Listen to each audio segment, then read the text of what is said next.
Recording in progress.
Hello.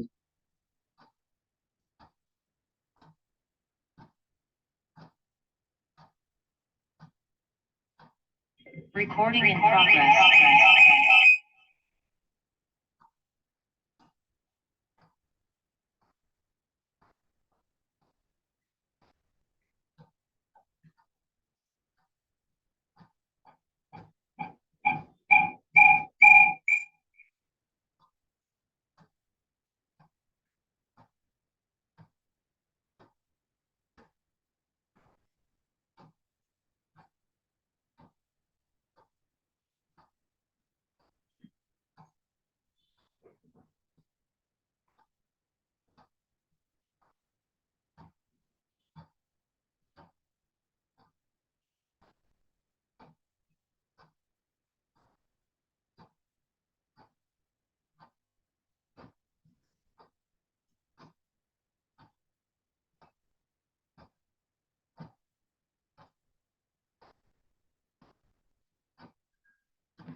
So, hello. Good afternoon, everyone. Hello, Skevi. Hi. Hello, hello, Nilima. How are Hi, you? everyone. Hello. Nice to see you all here. Yeah, how are you? Thanks Very for accepting to give a talk over here.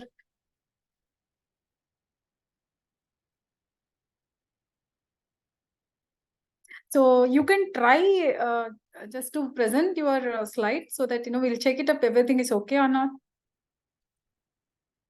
Yes, that's a good idea. Let me try and share my screen to see everything is working.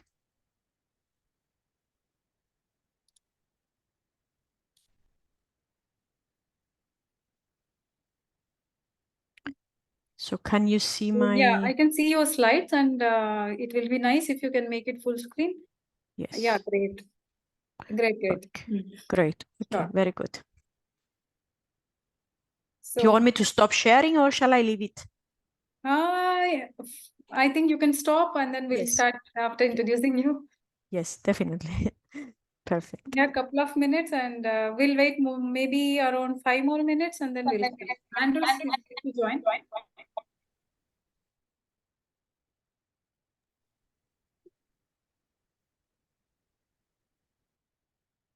क्या हो गया इसको यार?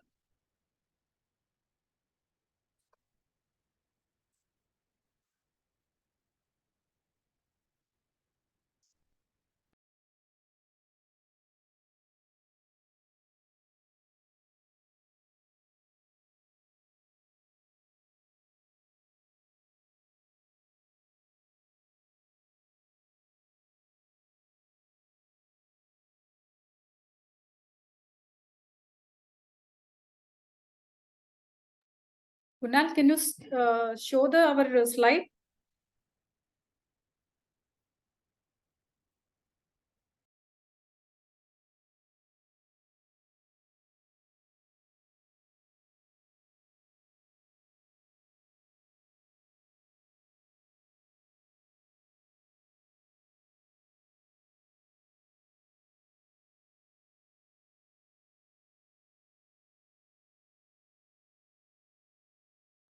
Hi, Dr. Andrew.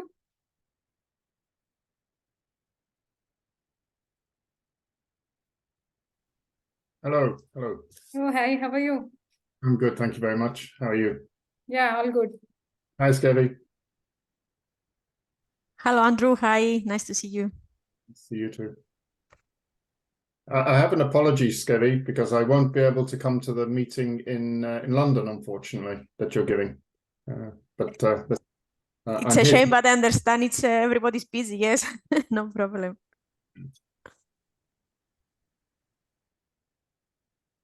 Our Honorary Secretary, Dr. AP Singh, also joined. Hello, good afternoon all.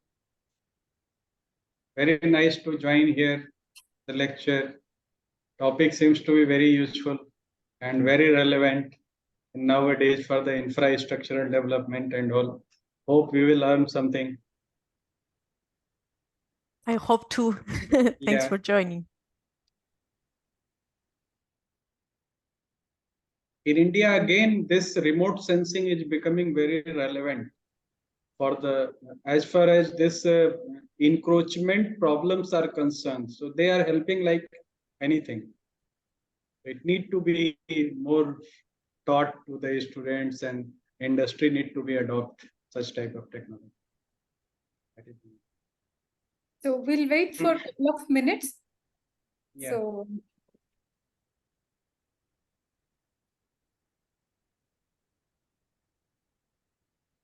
Skevi, you have some more projects in India or something like that?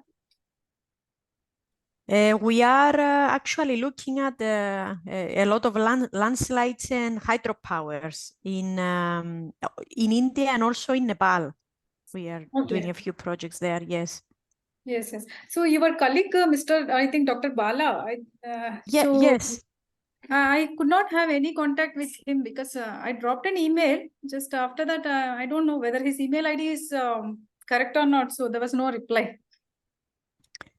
He should be joining this meeting as well and actually going to present a little bit of his work. So maybe he didn't receive the email because he's very...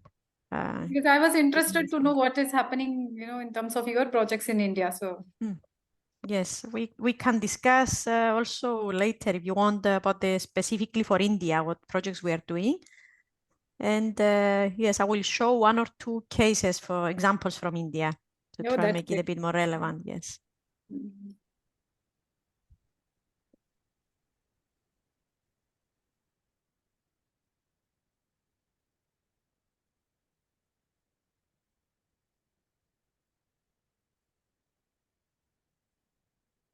Present, we are having a festival. So this week is like a complete festival for us. So one of the very big festivals. So sounds nice. Yeah. Is it a whole week or a few days, the event? It's actually 9 days. 9 days, nice.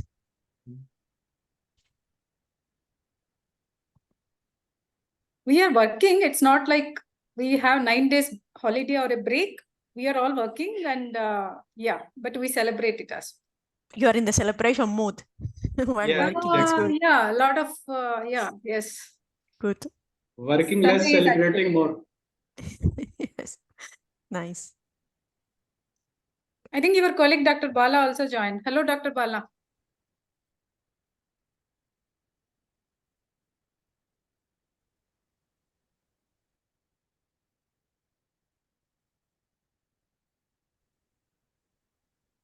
Bala, are you with us? Yes, hi. Hi. Hi, Bala, hi. Sorry, actually, I'm trying to understand. Yes. Sorry, my internet connection is very poor today, so I'm like voice checking actually. So Bala, I think I sent you an email regarding during this interaction with Skevi. So do you receive that?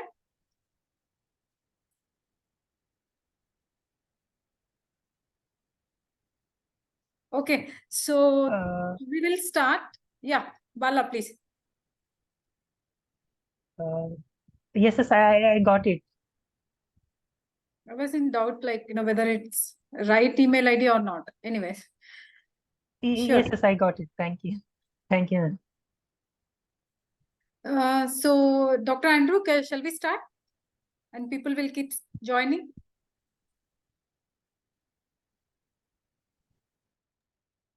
Yes, that's fine. Yeah. Thank you so much. So good afternoon, good evening, and good morning to all. So first of all, I welcome you to our monthly lecture series in field monitoring and geomechanics in the TC 220. And I'd like to welcome all of you to this lecture series.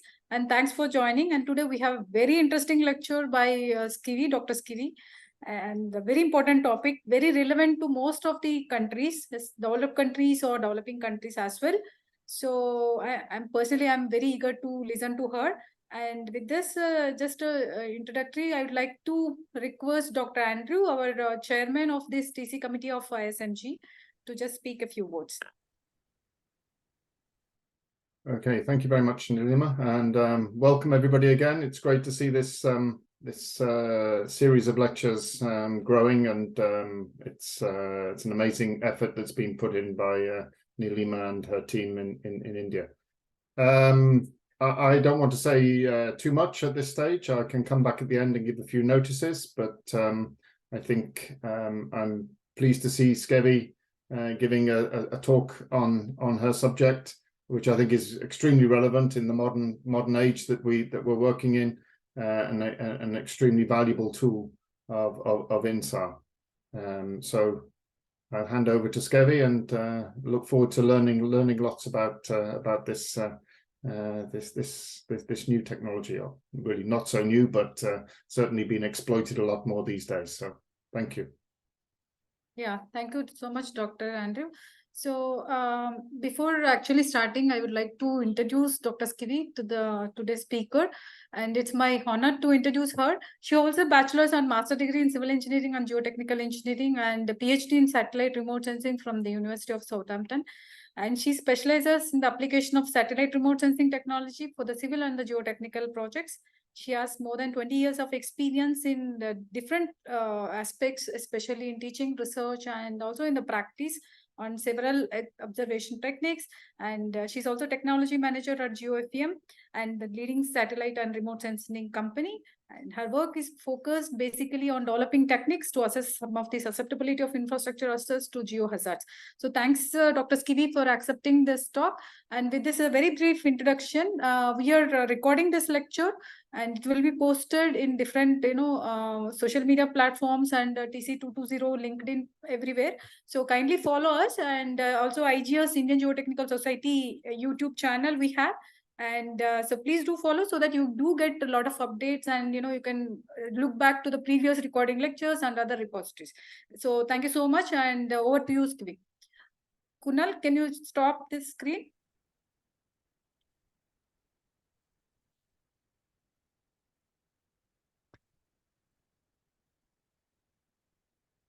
Okay, so thank you very much for inviting me to this series of lectures. It's nice to be here, and let me share my screen. Okay, so I hope you can see my screen. So let me start this lecture on the use of remote sensing, and particularly InSAR, for the built environment, and I will talk about its use and application on geohazards, and also for monitoring infrastructure assets. So the contents of this presentation, I will start with explaining a little bit about the basics of satellites and how they work. And then I will present a lot of examples and case studies for monitoring infrastructure assets. And then I will show you how we use the outputs, not only from InSAR, but also from other satellite sources with AI for development of susceptibility assessment to geohazards. A few words about who we are and what we do. We at GeoFM were established in 2007, and we specialize in geotechnical engineering, satellite remote sensing, and GIS, and combining all these three disciplines for maximizing the resilience of infrastructure and the built environment. Now, I always start with this slide just to show the importance of developing new techniques for monitoring infrastructure assets. We face many challenges in infrastructure, such as the aging of the infrastructure, with most of it being more than 50 or even 70 or even older than that, 50, 70 years old. We have heavier use of the infrastructure than ever before. We also have settlements of populations into hazardous areas, therefore construction of transportation networks going through hazardous areas. We have climate change, which impacts the occurrence of geohazards, declining budgets of the managing agencies, and also shortages in engineering personnel. For all these reasons, it's becoming more and more important to have techniques for monitoring our infrastructure efficiently and effectively. So I will start with some basics of how the satellites operate.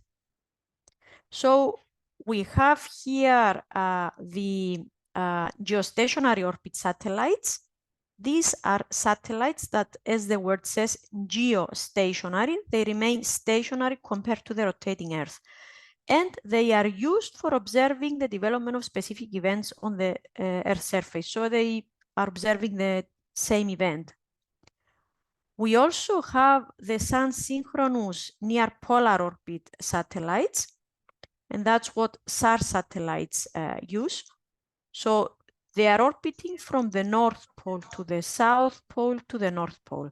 So if you consider this rotation with the rotation of the Earth, we get global coverage.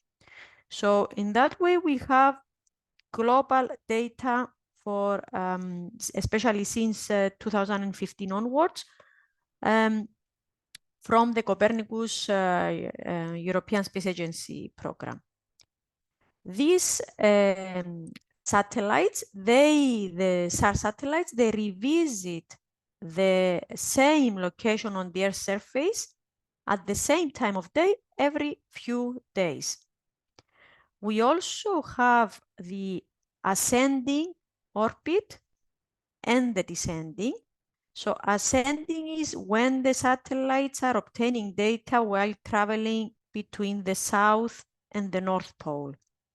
And descending is when the satellite obtains data while traveling from the North Pole to the South Pole. And this slide shows it better. So in an ascending orbit, this is our satellite traveling in that direction. So you can see it's scanning this part of the Earth surface. And in a descending orbit, shown in orange, it's scanning this part of the Earth's surface. And why am I showing this? The importance of this is that we can have the same area on the Earth's surface obtained from an ascending and from a descending geometry. And the importance of that is that if we have data from ascending and descending orbits, we can decompose them and get our displacement into vertical and horizontal direction. But because the satellites are traveling from north to south, and they obtain data from the east, you can see that the horizontal component is always only on the east-west direction. what I want to show here is what SAR stands for. SAR or InSAR, we are all, we have heard this term. So SAR stands for synthetic aperture radar. R because it operates in the microwave portion of the electromagnetic spectrum, and it's different to optical data. So our satellites do not rely on sunlight. Instead, they send out their own electromagnetic radiation and they measure what is reflected back to them. A stands for aperture, which is another word for the another term for the word antenna, and S stands for synthetic, because to have a good spatial resolution, this antenna would need to be very large, very long. This is impossible, impractical in space. So instead of that, we have a smaller antenna, which simulates the behavior of a larger antenna by taking a sequence of acquisition. That's a word from SAR waves. We measure two main properties. We measure the amplitude of the waves, and I will show you in this presentation how we associate the amplitude with volumetric soil moisture measurement. And the phase difference between successive passes is converted into displacement measurement. And as geotechnical engineers, we know the importance of soil moisture and displacement into assessing the condition of the ground and the infrastructure. And with this slide, I want to show how we convert phase difference into displacement. So we have our satellite here, sends out electromagnetic radiation, hits this building with a blue wave here, and then it measures what is reflected back, the phase that is reflected back. A few days or weeks later, the same satellite passes and sends out electromagnetic radiation. But imagine that this new building, this building has moved to this new shaded area shown here. So we have the red pass now, the red wave, hitting this building in this shaded area, and it is reflected back. So what we notice is that there is a phase shift between the first and the second pass. And if we have a large data set of such measurements, we can convert this phase difference between the successive passes into movement with millimetric accuracy. And the advantages of this technology is that this is a very economical solution. It's very fast compared to visual inspection, more accurate to visual inspection. There is high frequency of data. It's a non-disruptive method, it's automated, and is the only method that offers retrospective analysis because data exists, as I said, for most parts of the world since 2015 or a bit later. You can go back in time and see the trends that are developing for any project.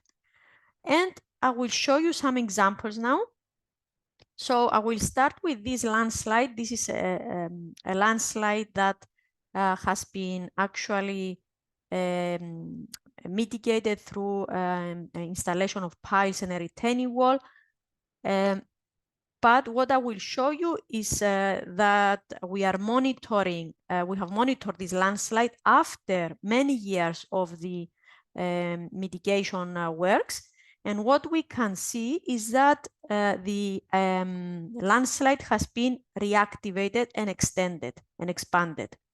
So this is the landslide I showed you before, this area here.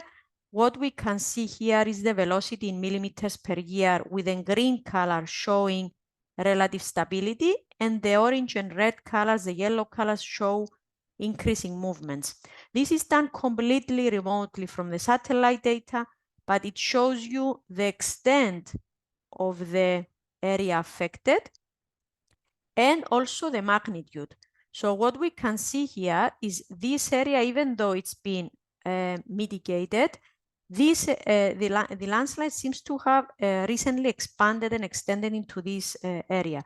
So by selecting each of these points here, here, and there, we can see the behavior of these points. So the first point, which is the red one, is shown here, has reached between 2017 and end of 2018 almost 15 millimeters.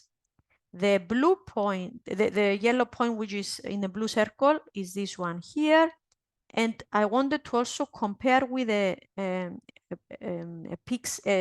point on the other side of the landslide, which remains stable, which has a velocity, a mean annual velocity of 0.5 millimeters per year. So you can see that this point is actually stable. For each of these points, you can get their location in latitude, longitude, and the velocity. And as I showed, and I'll show in the next examples as well, you get these outputs in a graphical and also in a tabular format. This is an example for a monitoring of a dam. So again, similarly, we performed an analysis of this dam, and you can see it here that the highest displacements are along the section with the highest point along the dam, and you get this characteristic oval shape here, which are the highest movements of the dam. Again, the red colors are the highest movements, the green are the smallest movements. And by selecting each of these dots that are shown here, you can see how much each of these points is moving over time. We did this analysis from December 2014 to after 2018. So you can see along the highest points on the dam, how each of these points are moving.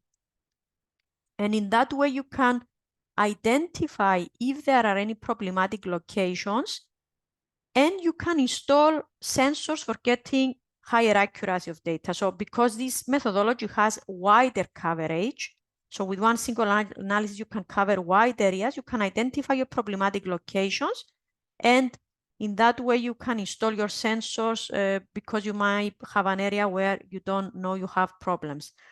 This is an example from Joshimath in India of the landslides.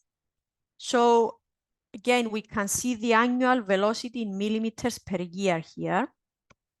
I will concentrate in this area first, which will have extremely high movements. And by selecting, let's see this point here, we can see that the velocities exceed 140 millimeters per year. So reaching almost 300 millimeters. In this Anerpan area, we can see some buildings over here. So you see the location, the velocity, the values in table. Always our first measurement is our 0, and we can see how these displacements are increasing over time. You can print these values, you can export them in or copy them in CSV.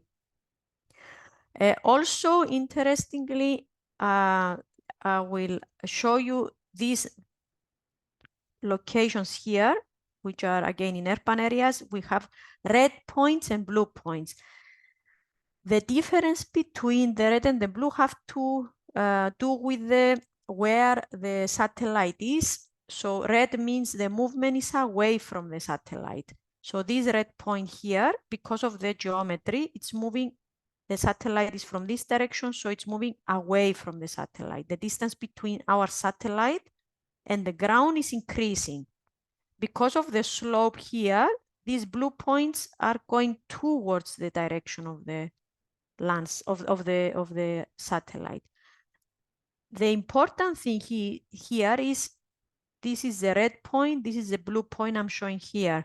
So what we can see is that we started the analysis in January 2021 up to the end of 2022, and we can see that there has been an acceleration in the movements. At the beginning, there was little movement, and something happened around this period. And also around here, we can see an acceleration in the displacements. So you can detect the trends. This is an example here from a railway line. So we can see the difference between sections that are shown green and sections that are shown orange red. The green sections are relatively stable. The yellow and orange sections are having some displacement issues. In that way, the railways are good scatterers. So you could see we got a lot of points along this railway line, and this is with the free data. And you can identify, as I said before, because of the wide coverage, where you might have issues.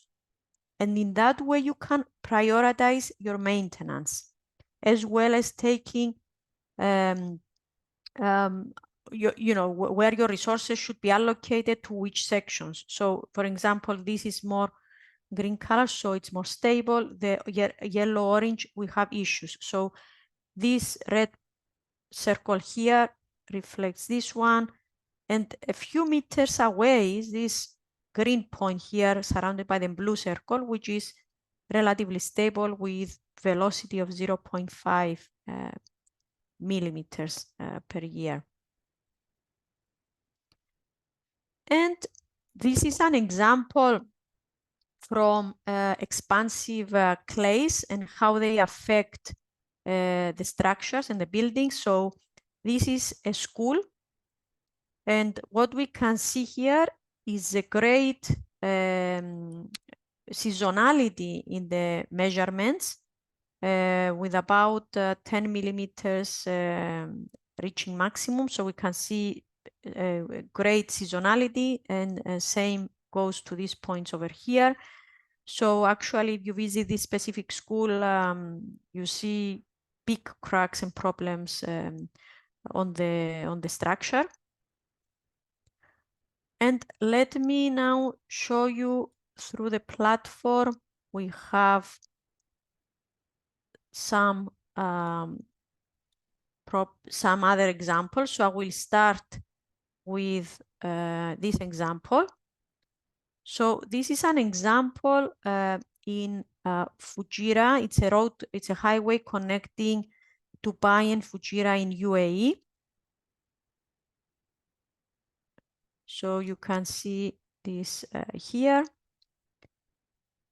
And we have performed an analysis in both ascending and descending, as I showed you at the beginning. And that allowed us to decompose that and get the true vertical displacements for a period of 2014 to 2018. And straight away, you can see the green are stable areas. And here in this embankment, we can see increasing movements. And we can plot a profile and see the increasing, how these movements are behaving. So we can see this is a vertical displacement around 0. And here we have increased displacements and going back towards 0 again after this embankment. I will show you now an example from Austin, Texas. So in this example, we wanted to monitor the road network. So you can see points only along the road and not in the building, because we clip the data to represent only the buildings, sorry, only the roads. And the important thing of this is that straight away, you can identify which parts of the road network have greater issues. The green are the parts of the road network that are stable, and the yellow and orange, again, they have some issues. But let's see what the problems are. This is an example where we have seasonality in the movements because of expansive clays. And this is shown here. This is a displacement with uplift, subsidence, uplift, and subsidence.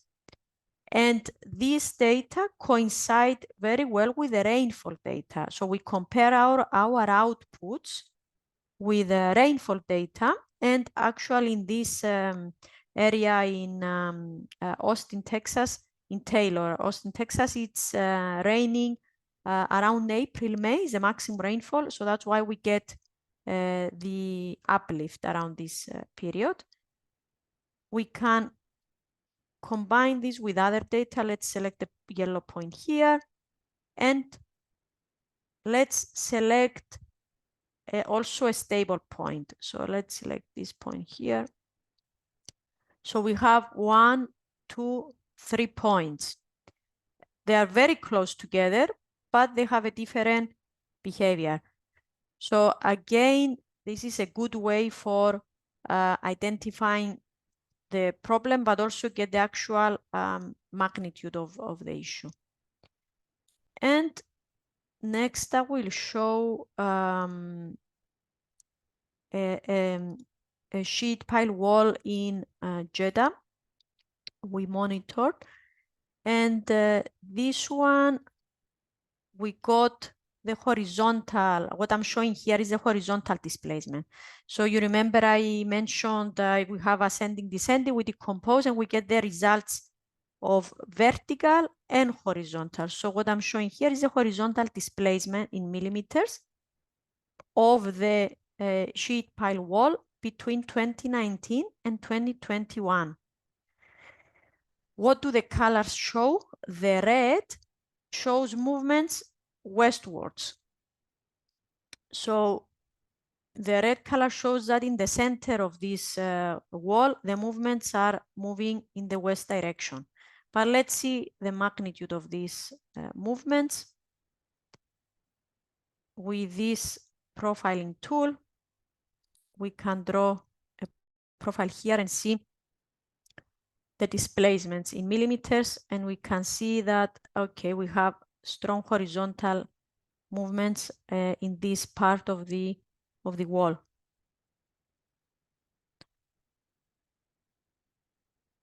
Okay. And let me go back to the presentation now.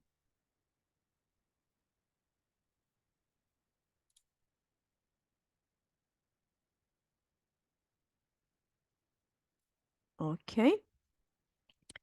Now, what happens if we want to get a point, those points I showed you, a measurement of the displacement, and we cannot obtain a dot because we don't have a control over the points we get measurements from. In that case, if we want to guarantee a measurement on a specific location, we install corner reflectors, which are metallic trihedral structures, and they have to be designed in a way to so that they can have a view towards the satellite, they're pointing in the right direction, and they have to have the right dimensions, which we always check before their construction. They have to be depending on the surroundings to make sure that their signal is dominating the surrounding area to ensure we get a measurement at that specific location. And now I will show you some results from our soil moisture algorithm we developed via satellite data.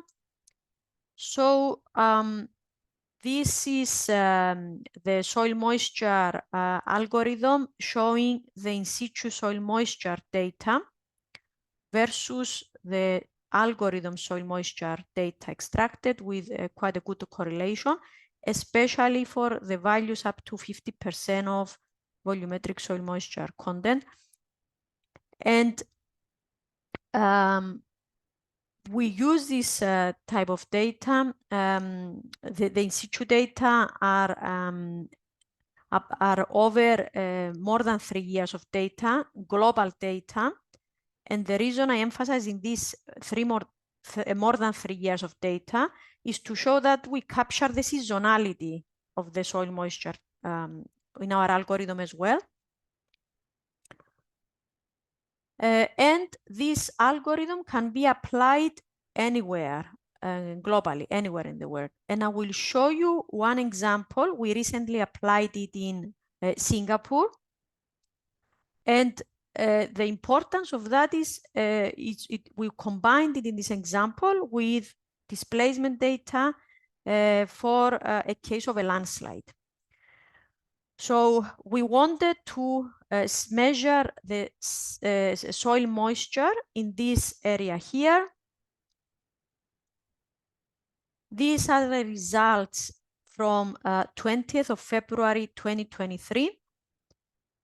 You can see this is the soil moisture content values. We get quite low values with this color. You can see the legend here. And nearby, there was a meteorological station. So the rainfall data in millimeters are shown here. 20th of February, we are here. So you can see a little bit of rain only before 20th of February. And comparing this a few days later, we can see on 16th of March, a few days later, a big difference in the color scheme. So on 16th of March, we have higher values of soil moisture content, looking at darker color of blue. And we are now here, 16th of February. What we notice from our rainfall data is that a few days before we had a lot of rainfall in the area. And that's the reason for having these high values. The advantages of this algorithm is that you can have this data with every image acquisition, and you can have these values at the pixel level. And by drawing a profile, you can compare the soil moisture content between different dates, like the first date I showed and the second date I showed here. And also talking a little bit about the use of artificial intelligence for the susceptibility maps. I mentioned at the beginning, using the displacement information that I showed you, soil moisture information I showed you, and a lot of other parameters like topographical, hydrological, geological, and other information. We have developed a methodology and algorithms using AI for assessing susceptibility to landslides, and also for swelling clays, and also for sinkholes. All these geohazards are obtained via our IGIS, which is a web app. It's an infrastructure asset management platform. So it's a one solution for all geohazards, which enables to have regular and reliable asset surveys. You can have large networks, and allows this for early intervention and effective repairs and less disruption, because you can see the trends and the susceptibility early on before the occurrence of severe damages. And let me show you the susceptibility examples now. I have it open here anyway. So let's go to these two examples. I will show you California and also one in Cyprus. Okay. So first the one in Cyprus and then the California one. So what I'm showing here is a susceptibility map to landslides, shown in red. It's a high susceptibility, moderate, low, and no susceptibility. So in that way, you can identify areas that they have high susceptibility to landslides. And the advantage of that is that it can be easily updated to reflect the triggering of new landslides due to the weather effects, and therefore taking into account the climate change with intensive rainfall and different patterns. This is a comparison with traditional conventional landslide inventory map. So the blue boundaries show the registered landslides. And we can see that, for example, in here, this whole area has high susceptibility, and here we have moderate, but the registered landslides show these gaps here, but actually the whole area has high susceptibility. In some other examples here, the same as well. And the one we recently did in California. Okay, so again, we show a susceptibility map for large areas in California. And we also compare this with published maps with very good agreements. And these dots I show here are some registered landslides we found on the system. So let's go back to the presentation. Okay. And now I will present a few slides from my colleague Bala Rejut, who is also in this call. So this is some of his work. So this is for the Himalayan region. And so what we can see here, this is an analysis done on the glacier velocities using InSAR. And what we can see is the red colors show the higher movement of glaciers. So we can identify which glaciers are moving faster and which ones are stable, shown in blue. Also, looking at the coherence analysis, here we can see some medial moraines here, shown in this location here.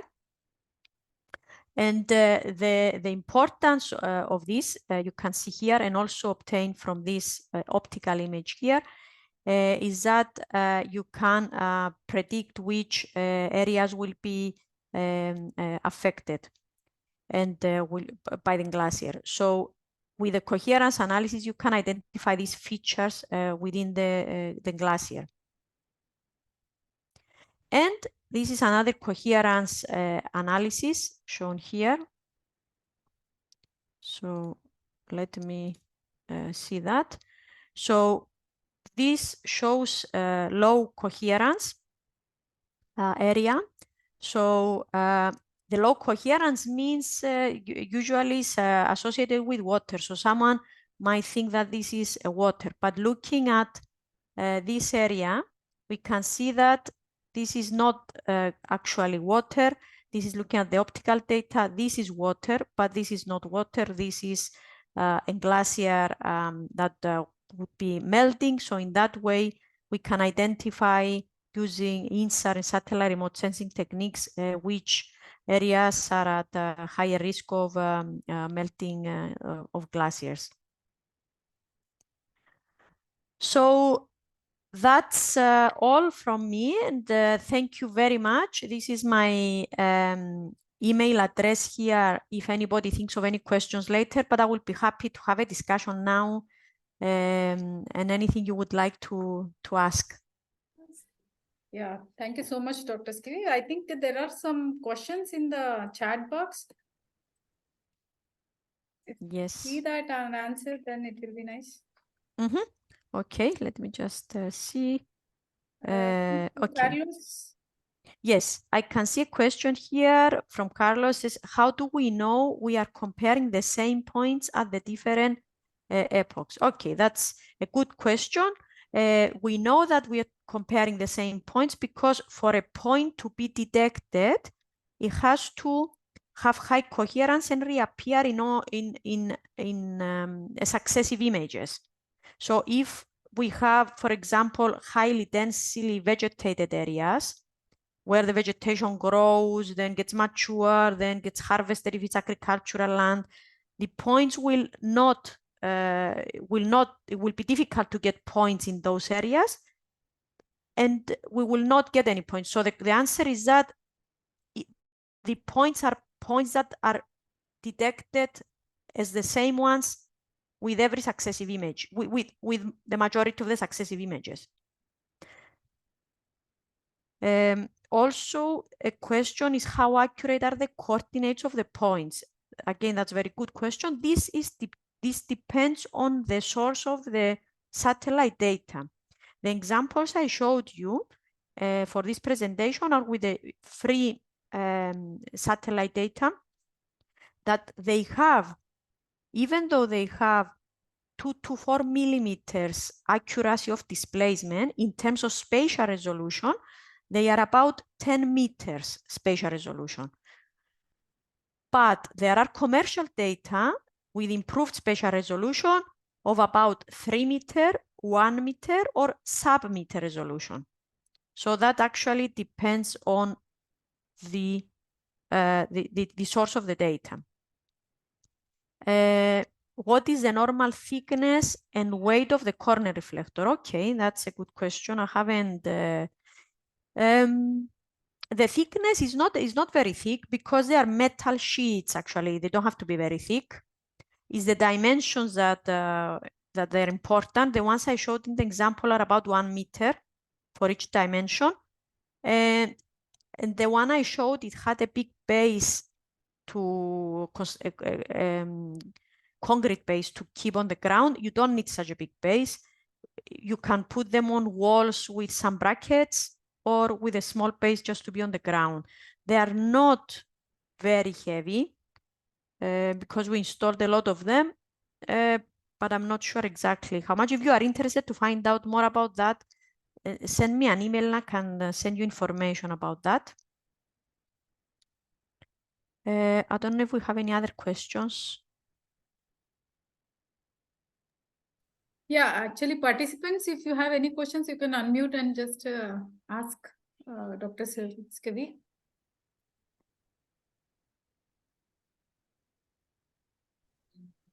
Hello, how do you measure the vertical distance, vertical displacement? Yes, sorry, what I didn't hear the question. What do you want to know about the vertical displacement?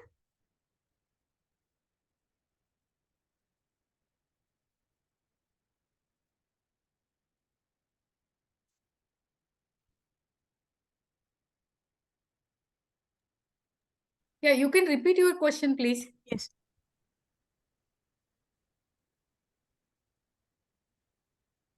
Okay. Hello, I think Doctor. Ma'am, I have two questions. Yeah, please, a bit louder. Ma'am, I have two questions vis-a-vis InSAR is concerned. The first question is that regarding the soil moisture content that you were discussing. So let's see if there is a torrential rainfall and it goes for like 1 or 2 days. And as far as InSAR data is concerned, especially for Sentinel, the time period it takes the data from the same place, it varies 4 to 5 days or sometimes 10 days. So by that time, I think the level of the water table will decrease to somewhat extent. So how does we look into the accuracy, like how accurate is the data for soil moisture content? Yes. You are correct with that. The satellite depends on when there is satellite data available. The availability at the moment is every few days. So we have new data every few days and we compare them with the in situ data at the same days. So that's how we got the correlation. But I agree with you, it will not reflect, if you have strong rainfall one day and then the satellite data are 4 or 5 days later, it will not reflect that specific point that it rained, but it will show the impact on the day you collect the data. So the soil moisture data is on the date of image acquisition we collect. And that's a limitation because it's not an in situ sensor. You're making a good point. Each method has a different advantages. The in situ sensor will collect all the time the data. The satellite data will collect it only when there is a satellite image passing, which is every few days. but it will have a wider coverage. Yes, yes, thanks, ma'am. And one more question, Yes. like the resolution of the sentinel. So it varies somewhere around 5 meters. And when we say that we are measuring the deformation, so like the size, like the resolution is much higher than the deformation. It might be higher, like something. So how accurate is that? Like, can we exactly measure the deformation? For an example, you showed us a sheet pile wall, and there was a deformation for some or something. So that is too less. So are we exactly measuring that deformation using the InSAR data, or we have some sensors that are installed in that sheet pile walls? On that specific wall I showed, there were no in situ data. The data I showed, they were only from the satellite data. And as I said, the outputs are with millimetric accuracy. Of course, for every analysis, we know the precision of each analysis because it will depend on the number of images we use, on the atmospheric effects and all that. We had examples of embankment monitoring and other examples where we compare them and combine them rather with the in situ measurements. So if in situ measurements are available, we sometimes combine them, yes. Thanks, ma'am. Hello. Yeah. Yes, hello. Yeah. Asha, have you ever tried to confirm what these movement you are getting from satellites? Have you tried to confirm them on ground? Yes. A good question. As I said, for some of the projects, even some recent projects we did for embankments, and we have in situ sensors installed by different providers, and we combine them with our data. We have also done this in mining, where we combine the outputs with the in situ sensors with very good results. I can maybe I can share some outputs, but yes, there are with some good correlations, I would say. Again, I was asking a question. How do you measure? Because on a slope, movement will be horizontal as well as vertical. How you measure vertical movement? Yes. Okay. The vertical movement is measured if you have results from two different analyses. So if you have measurements from the ascending and from the descending, you can decompose them geometrically and get the vertical component of the movement, because the satellite actually measures along the satellite line of sight. So let me just, yes, it measures, sorry, let's find the, this is the line of sight. So it measures along this direction. If we have it the same on the opposite direction, like here, we can decompose this and get the vertical component of these measurements and the horizontal. That's how we get the vertical. Oh, you need to have two directions. Yes. Thank you. You're welcome. Dr. Skevi, there are some more questions in the chat box. Yes, let me see. I think somebody's asking for the feedback link. So there is no feedback link. Okay, if you have anything to write, you can write to us back. Yeah, yes, or they can send me an email later if they don't think now, or in the chat. I will be happy, or even after this call, if they can send me. So if I can see now, relating back to Carlos' question, what makes a point unique so that you are certain that you are measuring the same point? Okay, the reason I know it's the same point is because if it's not the same point, the point will not appear in my analysis. What I mean is that, let's see here. For this point to appear here, it means its signal is constant in successive images. Otherwise, it will not appear. If it's something that changes a lot in terms of the signal, this point will not appear. in the same image. So that's how we know the point we're measuring. If we analyze 2 years of data and we get one point on one location, it's the same point 2 years ago and the last image used. The reason is, as I said, this is defined by the coherence. If the coherence means its signal, it keeps appearing in the successive images.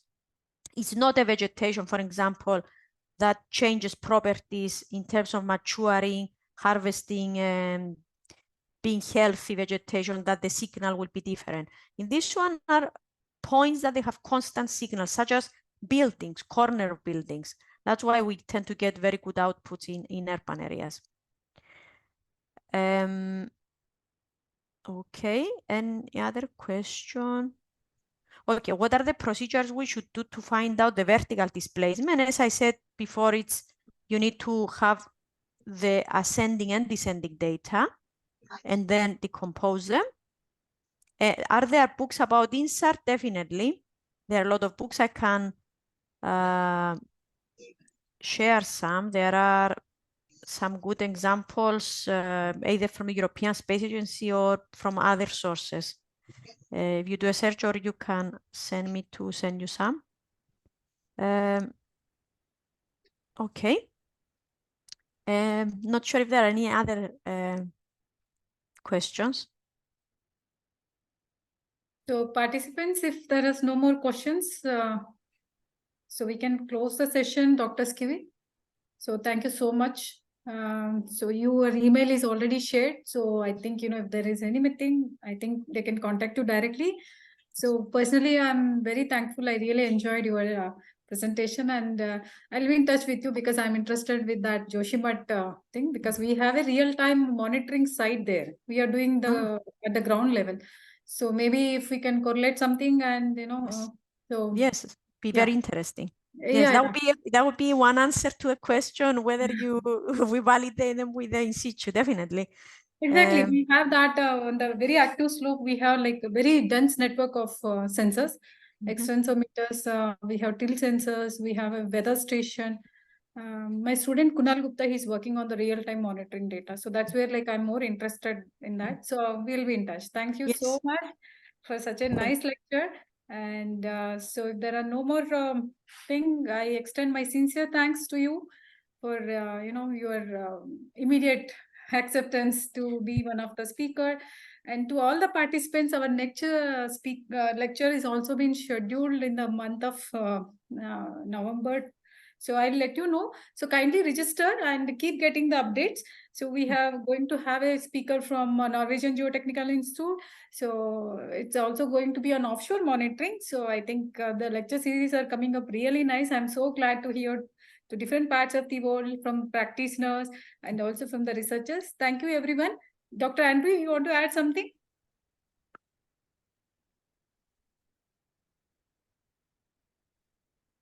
Thank you very much, Nilima.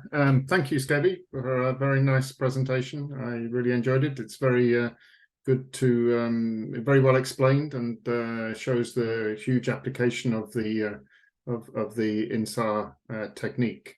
I'm just going to share my screen quickly. I have some notices. Hopefully you can see my screen. This is just to repeat what we've said in the past, to remind you that there will be a workshop next June in Barcelona on field monitoring, and that will take place, as I said, in Barcelona. There will also be we're sort of finalizing now the program for a meeting and a workshop that will be held in Portugal, in Lisbon, during the European Conference on Soil Mechanics and Geotechnical Engineering. That will take place on Sunday, the 25th of August. We're currently, like I say, working on the program and hope to be able to release that very soon. Just a reminder that if you want any information about the TC220, you can get it from the the ISSMGE website or from our own dedicated website at fieldmonitoring.org, and that you can follow us on LinkedIn, which is where you'll find out most of the information about things that are happening. I'm pleased to say that we now have 270 followers, so we are growing each month. And I'm sure that's largely due to this international lecture series. So thank you, Nilima, for organizing that. And hopefully next month we'll be up into the 400 and 500s. So thank you very much again, and look forward to seeing you next time. Thank you so much, Dr. Andrew. And one more thing, 2026, we will be having an international conference in field monitoring. That is at IIT Indore. So please follow us for the updates. And this TC220 is one of the very young TC and a very active TC group under the leadership of Dr. Andrew. So if you are not a member of ISMG, I suggest you to take the membership. And if you're not a member of Indian Geotechnical Society also, just go to the webpage and you can take the membership, because a lot of things are coming up. We are really dynamic in doing a lot of activities, and so it will be very helpful. So thanks. With that closing note, I think there is the Honorary Secretary of Indian Geotechnical Society, Dr. AP Singh. Dr. AP, are you there? You want to add something? Yeah, Nilima, I'm here. And I would appeal to Andrew. You please join our IGS, Indian Geotechnical Society. You will get a lot of information, a lot of activities we are doing for ISSMGE, and it will be great if you are connected to us. And Skevi also, you also become a member of Indian Geotechnical Society if you are not there. And we invite to come in this IGC, this Indian Geotechnical Conference, to be held in Roorkee. So it will be good if you come. So thank you very much for that.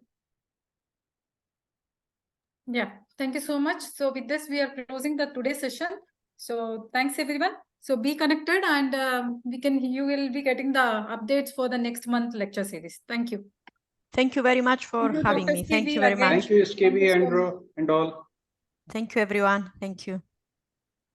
Bye. Good day. Bye. Thank you. Bye. Bye.